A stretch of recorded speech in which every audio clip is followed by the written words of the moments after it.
Қайырлы күн балалар. Бүгін дүние жүзінің көші-қоны және Қазақстандағы көші-қон туралы айтамыз. Немесе миграция туралы айтамыз, иә? Миграция дегеніміз не? Латын тілінен аударғанда ол орын ауыстыру немесе көшу деген мағынаны білдіреді. Сондықтан біз көші-қон деп айтып тұрмыз. Жалпы тек белгілі бір әкімшілік және мемлекеттік шекараларды кесіп өтуі ол миграция деп айтылады екен.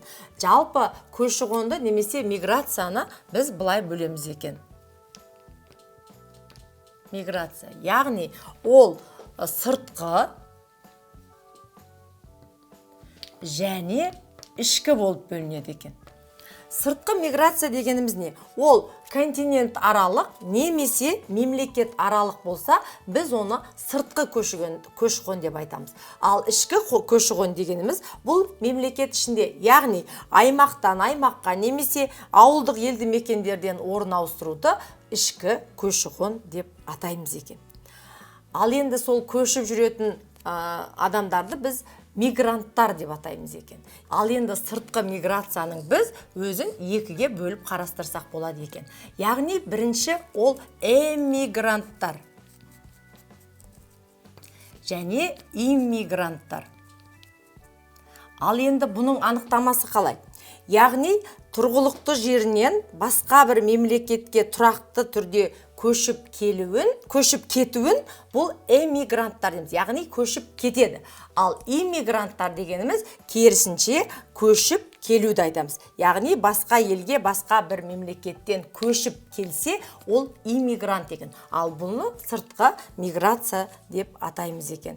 Және осы иммигранттар мен эмигранттар арасындағы сандық көрсеткішті біз миграциялық сальдо деп атаймыз екен. Ол сальдо бірде оң көрсеткішті көрсетуі мүмкін, бірде теріс көрсеткішті көрсетуі мүмкін. Яғни эмигранттар мен иммигранттар арасындағы сандық көрсеткіштер деп айтсақ болады. Ал енді жалпы осы миграцияның балалар бірнеше себептері бар екен. Ол қандай себептер? Яғни миграция себептері.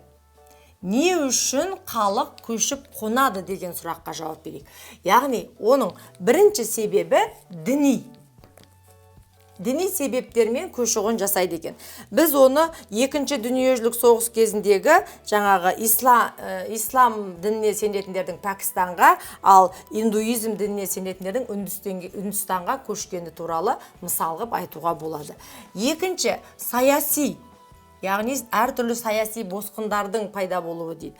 Үшінші экологиялық. Экологиялық, яғни сол жердің экологиялық жағдайына байланысты. Мысалы, біздегі апатты экологиялық аймақтардан халықтың көшуі, ол ішкі экологиялық себеп болып табылады. Келесі, экономикалық.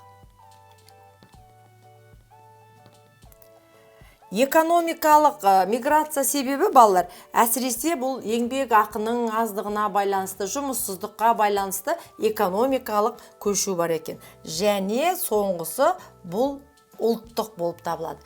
Яғни біз сіздермен қазір миграцияның, яғни халықтардың көшіп қонудың себептерімен таныстық. Жалпы енді Қазақстандағы көші-қонға тоқталатын болсақ, 1994 жылы ең жоғарғы жаңағы миграция көші-қон процесі жүрген екен. 410,4 мың адам көшіп қонған екен. Және ол кезде теріс сальдоны көрсеткен, ал кейіннен ол оң сальдоға, яғни көші-қон процесі азайып, оң сальдоға көшкен уақыт бар екен. Жалпы жоғары миграциялық көшу ол неге әкеледі? Мысалы, еңбек ресурсының жетіспеушілігіне алып келуі мүмкін. Осындай көші-қонға байланысты Қазақстанда үлкен жұмыстар жасалған. Қазақстан Республикасының өкіметінің бұйрығымен бізде көші-қон саясатының тұжырымдамасына қол қойған 2017-2021 жылдары бұл жұмыстар жүзеге асты. Осы жерде біз сіздермен репатриация деген терминді айтуға болады. Яғни өз отанына қайта оралған, белгілі бір себептермен көшіп кеткен халықтың өз отанына қайта оралу. Ондай жұмыстар бізде Қазақстанда 1991-2009 жылы 1 миллион қазақ өз отанына, яғни этникалық эмигранттар деп айтсақ болады, өз отанына қайта оралған екен. Яғни репатриация 1991 жылдан өз бастауын алды деп айтсақ болады. Енді көшіп келген этникалық топтарды нұрлы көш жобасы арқылы, бағдарламасы арқылы оларда тиімді мақсатты түрде ұйымдастыру жұмыстары Қазақстанда жұмыс жүрді. Ал енді жалпы ТМД елдерінің ішінде көші-қон процесінде Өзбекстан, Ресей, Қырғызстанда көп байқалса, алыс жақын шетелдерде Қытай мен Моңғолияда өте көп қозғалыс болады екен. Яғни жаңағы этникалық топтардың өз отанына қайта көп оралғаны осы аймақтардан байқалады деп айтсақ болады. Жалпы халықаралық миграцияның бірнеше үрдістерін айтуға болады. Бұлар мәжбүрлі миграциялардың өсуі, немесе миграциялық ағындағы сапалық өзгерістерді айтуға, немесе бұл жерде білім деңгейіне жоғарылату мақсатында деп айтсақ болады. Халықаралық миграциялардың демографиялық жағдайға байланысты және әлемдік миграцияның жаһандық сипатталуына байланысты әртүрлі осындай миграциялық үрдістер жүреді екен. Соған байланысты халықтың көші-қону процесі жүреді деп айтсақ болады. Жалпы бұған байланысты көптеген бағдарламалар бар. Жұмыссыздықты жою мақсатында болсын, халықтың этникалық топтың өз отанына оралу мақсатында болсын, оның барлығы мемлекеттік деңгейде шешіліп жатқан жұмыстар деп айтсақ болады. Жалпы Біріккен ұлттар ұйымының санағы бойынша 2017 жылы 11 қыркүйекте дүние жүзіндегі мигранттардың саны 232 миллион, яғни 3,2% құраған екен.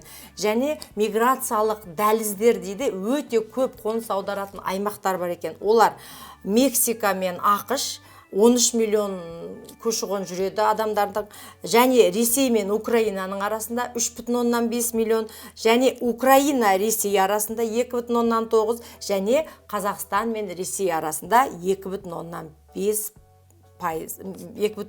миллион адамның көші-қон процесі жүреді. Немесе бұларды жалпы ірі миграциялық дәліздер деп айтуға болады екен. Яғни көші-қон процесі өте көп жүріп жатқан аймақтар.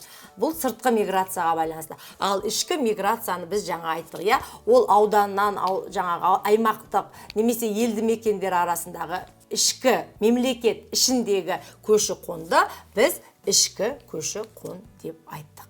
Оны біз мигранттар деп айтпаймыз екен, белгілі бір мемлекет шекарасынан өтпегендіктен.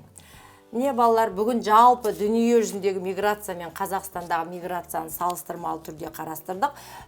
Оқулықта, мәтінде көптеген статистикалық ақпараттар бар, олармен де жұмыс жасауымыз керек, және олардың көші-қондарды әртүрлі статистикалық мәліметтер арқылы қарастыруымызға болады екен. Бүгін сіздер эмигрант, иммигрант, миграция деген терминдермен таныстыңыздар. Сіздерге түсінікті деп ойлаймын. Келесі кездескенше сау болыңыздар.